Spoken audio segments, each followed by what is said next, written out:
So who gets to be a patriot? Or better yet, who even decides what patriotism is anymore? Because it's definitely not the people trying to sell it to us in slogan form. Because politicians are out here talking like they invented patriotism. Lately, it feels like it's this weird little stick we're using to measure each other with. From one side, you're not patriotic if you vote Reform UK. The other, you're definitely not if you vote Labour. From both sides, well, you're 100% not if you vote Conservative. I mean, 14 years and all that. And the Lib Dems and the Greens, well, they don't even really touch the word. I noticed at the Labour Party conference how Starmer and co were constantly repeating that we're the party of the patriots, the party for the British people, and also that Farage and the like aren't patriotic and hate Britain. Like we're suddenly doing Love Island for flags and spin now, and I just thought, when did this become a test? A test that no one agreed to take, and one that until recently nobody really needed to worry about. And yet here we are. So I wanted to ask, are you the right kind of patriotic? Did you fly the approved flag on the correct day? Did you tweet the acceptable opinion about the king? And did you attend the approved marches, but not that one? Honestly, it's exhausting because somehow patriotism has gone from being a feeling to being a fight. And every party is now in love with the Union Jack again. It's on stages, in photo shoots, behind podiums, fluttering on Twitter banners. But it doesn't really feel like love, does it? It just feels like optics. Because it's become a performance instead of a principle, a PR stunt instead of a shared value. And most depressingly, it's now become a weapon, one that gets used to exclude instead of unite. And here's the irony: the flag, the very symbol of unity, has become so loaded that it now feels contentious to fly it, and weirdly also contentious not to fly it. It's turned a symbol of togetherness into a kind of ideological Rorschach test. Honestly, when I see the St. George's Cross, I smile. It makes me happy. I love it, and I'm not ashamed of that. But that's not the only thing that makes me feel patriotic. Now, by politicians brandishing each other as not genuine patriots, they're implying that there's this perfect amount of patriotism. So, where's the Goldilocks zone of loving your country?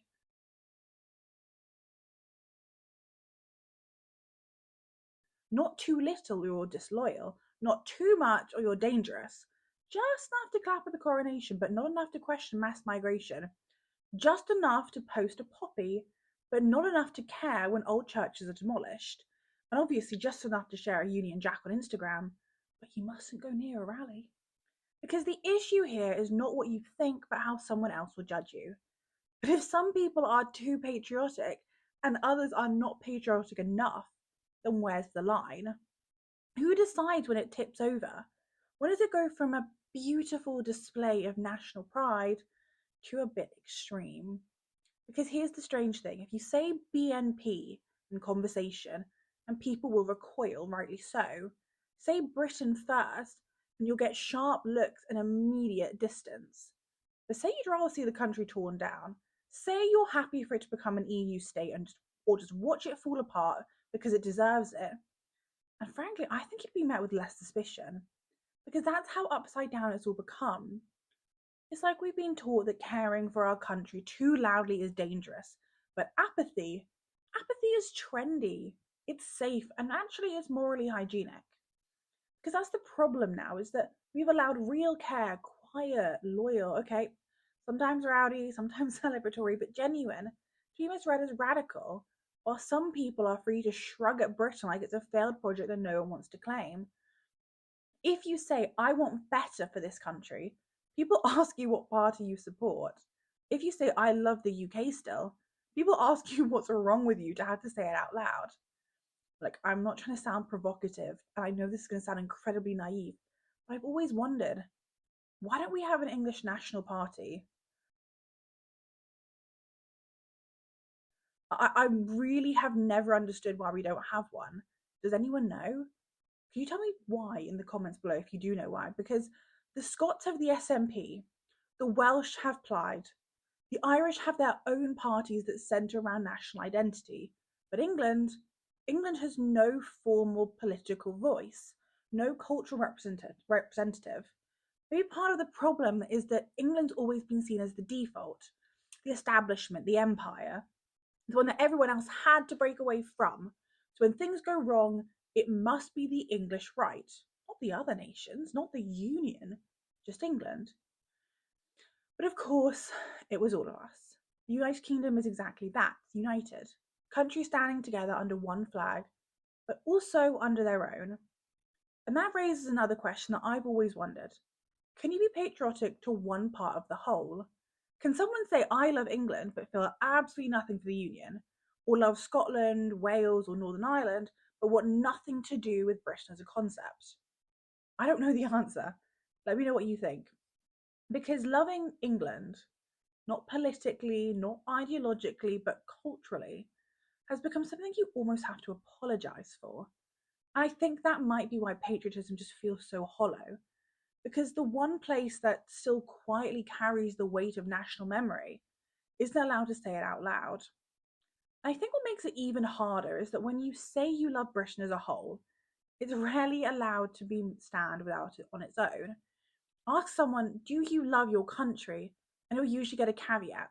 Yes, but I hate the weather. No, but I love the NHS.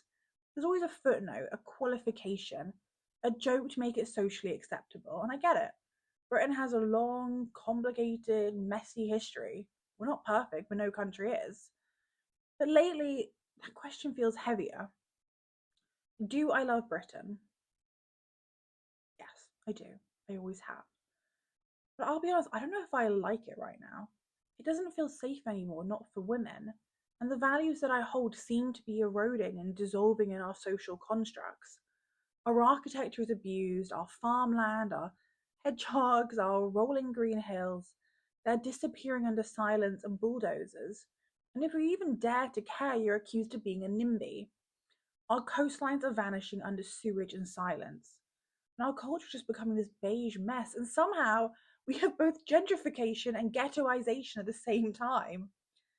So let me tell you what I think patriotism looks like. It's not a slogan or a stunt. It's not who waves the biggest flag on conference day.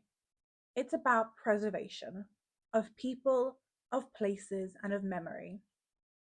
When I see politicians taxing British farms, signing treaties that undercut British workers, and ignoring the things that actually are breaking this country apart, addiction, loneliness, housing, decay, I don't see patriotism. And I don't care how many Union Jacks they backdrop it with. I'm not saying that one party is more patriotic than the other. I'm saying this whole conversation is starting to feel hollow and petty and frankly a little insulting. I don't want to play who's the most British Olympics. I want to live in a country that just looks after its people and remembers who it is. Because the problem with it now is that patriotism has just become the low hanging fruit in British politics. No amount of bunting is going to feed someone who can't afford basic supplies. Because patriotism isn't a one size fits all vision. And maybe that's part of what makes it so difficult to talk about in a world so fixated on globalization. You can meet people who were born here 10 generations ago and feel absolutely nothing for the land beneath their feet. Being part of the EU changed a lot of views about this country for some people, and we saw this with Brexit. But then at the same time, you can meet someone who migrated here 5 years ago and adore the country. Because the soul of patriotism isn't found in bloodline or birthplace, it's found in belonging, in loving the land, the language, the culture, the history, in feeling responsible for a place, even if it doesn't always feel responsible for you. And that kind of love, it doesn't come from paperwork. It just comes from presence, from choosing to stay and from choosing to see what's still worth protecting. So, yeah, we've become obsessed with measuring patriotism. And in doing so, we've started to miss it completely. A flag is a symbol, but the people and their values are this country. You either love this place or you don't. And if you are prepared to be part of this country's story, not undermine it, then you're already a patriot, no matter what the headlines say. So, let me know what you think about this topic below. And as always, please have a think about liking and subscribing. It really does help. Thank you so much.